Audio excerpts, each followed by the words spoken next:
Saudações!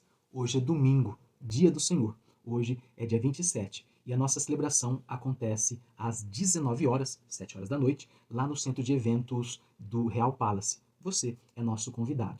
Hoje, dia 27, domingo, às 19 horas. E na terça-feira, nossa celebração, a Missa de São Miguel, pode falar também missa, celebração, Santa Missa. O importante é você saber que é o encontro do Senhor Deus com você. Um Deus sempre de mão estendida, preparado para te receber e realmente fazer grandes coisas em sua vida, especialmente quando você sabe que ninguém é como Ele. Então, na terça-feira, dia 29, a celebração, a missa de São Miguel, é às 19 horas e 30 minutos, lá também no Real Palace. Você é sempre nosso convidado para que a gente esteja junto e rezando. Vamos rezar então? Mais um dia da nossa quaresma. Hoje é oitavo, hoje é domingo, e eu te convido a entrar na presença de Deus. Pois foi o Senhor Jesus que disse que onde 2 ou 3 estivessem reunidos em seu nome, ali Ele estaria no meio deles. Eu aqui na minha casa, você onde quer que esteja, hoje é domingo, talvez você está na casa da família, eu não sei que dia que você vai conseguir rezar, talvez você esteja rezando na segunda-feira. A oração de domingo não tem importância. Descubra que o nosso Deus é muito maior que nosso balbuciar, da nossa pretensão de fazermos orações perfeitas. Esse Deus é amoroso, misericordioso e escuta o teu clamor. Por isso, digamos juntos que na nossa vida, na vida de nossa família, tudo acontece e tudo é em nome do Pai e do Filho e do Espírito Santo. Amém. Que a graça de Deus Pai, que é amor, de Deus Filho, que é misericórdia e compaixão, a unção, a força do Espírito Santo estejam sempre convosco. Bendito seja Deus que nos reuniu no amor de Cristo. Eu te convido que neste domingo, que talvez você receberá ou recebeu, não sei que hora que você está rezando, filhos, netos, de repente recebeu aquela comadre que fazia tempo que você não via, de repente você recebeu uma visita que também fez para você, ou de repente não fez, não importa. Eu te convido a você colocar-se na presença desse Deus, pedindo a intercessão de nosso glorioso arcanjo São Miguel. Por isso, rezando todas as nossas intenções, digamos assim: ó meu zeloso São Miguel, vencedor das forças do mal, terror dos espíritos rebeldes, valoroso guerreiro do Altíssimo, recebestes do próprio Deus força e poder para subjugar a soberba do demônio. Oh, meu diletíssimo guardião, em mais um dia desta quaresma, coloco debaixo de vossa poderosíssima proteção a mim próprio, a minha família e tudo o que me foi confiado. Coloque neste momento filhos, netos, todas as intenções pelas quais você reza e está rezando esta quaresma.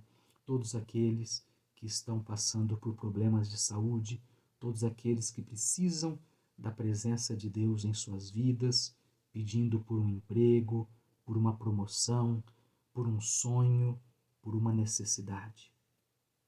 E juntos, e com vossa arma poderosa, lançai para longe, precipitando nos abismos do inferno, aquele anjo quebrador de promessas e soberbo que um dia prostrastes no combate do céu.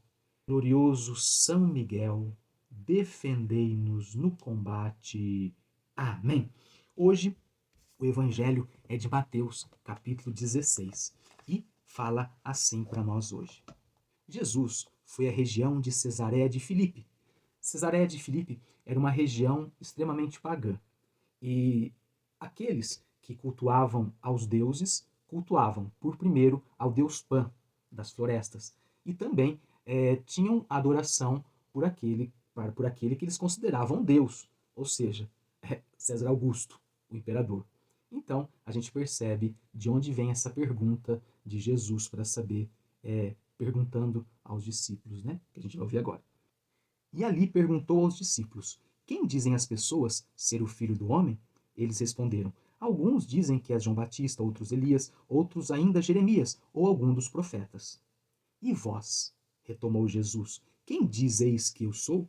Simão Pedro respondeu: tu és o Cristo, o Filho do Deus vivo. Jesus então declarou: feliz és tu, Simão, filho de Jonas, porque não foi carne e sangue quem te revelou isso, mas o meu Pai que está nos céus. Por isso eu te digo: tu és Pedro, e sobre esta pedra edificarei minha igreja, e as forças do inferno não poderão vencê-la. Eu te darei as chaves do reino dos céus. Tudo que tu ligares na terra será ligado nos céus, e tudo que tu desligares na terra será desligado nos céus. Em seguida, recomendou aos discípulos que não dissessem a ninguém que ele era o Cristo. Palavra da salvação, glória a vós, Senhor. Eu sei que hoje é dia que muitos pregadores ficam discutindo a respeito daquilo que quer dizer tu és Pedro e sobre esta pedra edificarei minha igreja. Muitos dizendo que tem que ser desse jeito e que quem não tiver com Pedro... mas eu gosto de pensar algo que sempre fala a respeito de todos. Aquilo que é uma mensagem para todos. Não uma colocação para defender o nosso personalismo, né? Mas uma colocação que nos faça acreditar no Deus vivo. Não uma resposta que baseie-se naquilo que é simplesmente dizer quem não estiver aqui está fora. Não. Assim como todos os anglicanos, ou pelo menos a maioria deles, no essencial, a unidade. No não essencial, a diversidade. Naquilo que é tão diferente, naquilo que ninguém consegue resolver, fica a caridade. Por isso, é no amor que a gente vai falar a respeito do evangelho de hoje. Para começo de assunto, eu sempre gosto de imaginar que aquilo que se fala para os apóstolos, fala para toda a igreja, para todos nós. Pedro é colocado como a figura que está à frente dos apóstolos como sinal de unidade na diversidade. Ele é o primeiro entre os pares. Ele é o primeiro entre os pares. Não significa que Pedro seja melhor que nenhum dos apóstolos. O que está querendo dizer que todos aqueles e todas aquelas que acreditam no Cristo alicerçam sua fé sobre a rocha. Lembra, hoje a gente lê Mateus capítulo 16. Lembra que lá no capítulo 7, Mateus coloca na boca de Jesus dizendo assim: olha, o homem prudente constrói sua casa sobre a rocha. A rocha é a palavra de Deus. Hoje, no capítulo 16, novamente vai dizer: olha, Pedro, tu és Pedro, e sobre esta pedra edificarei minha igreja. Então, muito mais do que procurar quem é essa pedra, nós temos que saber quem é o Deus que está à frente de tudo. Quem é o Deus que realmente nos constitui. Constitui a todos e a todas que eram os cristãos e as cristãs como homens e mulheres firmes na fé, firmes na rocha, homens e mulheres que sabem e têm a força de vencer as forças do mal. As forças do inferno jamais prevalecerão sobre esses cristãos. É isto que a gente ouvia. Então, pegue isso para você. Muito mais que buscar identificar a pedra, que é identificar todos aqueles e todas aquelas que em Deus conseguem ser rochas pela sua fé e conseguem a vitória porque sabem em quem colocaram a sua confiança. Assim como o salmista que dizia: o Senhor é minha rocha, minha salvação, de quem eu terei medo? É nesse sentido que todos nós vamos firmes e fortes para mais uma semana, sem discutir se é de Pedro, se é de Paulo, se é de, como dizia o próprio Paulo, se é de Cefas, não importa. Não importa. O que tem que realmente ser colocado no dia de hoje é que nós somos uma igreja de Deus, uma igreja de homens e mulheres que confiam a sua fé no Cristo ressuscitado. O evangelho de hoje nos lembra que só existe um caminho e que não pode existir disputas para ver qual igreja tem o primado, qual é. Não tem que ter disputa. O dia de hoje é para a gente descobrir que somos uma igreja fundamentada em Jesus Cristo, a palavra. Nesse Jesus é que realmente vamos. Não somos organizados a partir de uma doutrina, mas a partir de um segmento. Não adianta eu decorar uma série de normas, uma série de regras, uma série de preceitos e sair por aí apontando irmão. Não adianta eu querer dizer que pertenço à igreja A, B ou C se eu não olho para o outro como alguém que eu tenho que realmente querer bem e não ficar discutindo. Eu fico pensando que muito mais cristão é aquele que aceita o diferente, não aquele que quer eliminar aqueles que não pensam como eles. Hoje, muito mais do que nunca, descobrimos que muito mais do que doutrinal, a nossa vida como cristãos é vivencial. Discípulos, não adianta dizer que eu sou discípulo porque eu vou à igreja e rezo um credo. Eu tenho que ser discípulo porque eu vou para a igreja, rezo o credo e realmente vivo como cristão. sem apontar, em coisas simples. No encontro que eu tenho com uma pessoa na rua, na feira, no supermercado, e eu o cumprimento, simplesmente por saber que ele é ser humano. Não porque ele acredita como eu acredito, não porque ele reze como eu rezo, mas porque ele é criatura de Deus. E isso faz com que sejamos verdadeiramente discípulos de Jesus. Não, mas eu sou discípulo de Pedro. Tá, tudo bem. Eu preferiria que você fosse discípulo de Jesus, porque talvez uma hora se arranque a espada e corte a orelha de alguém.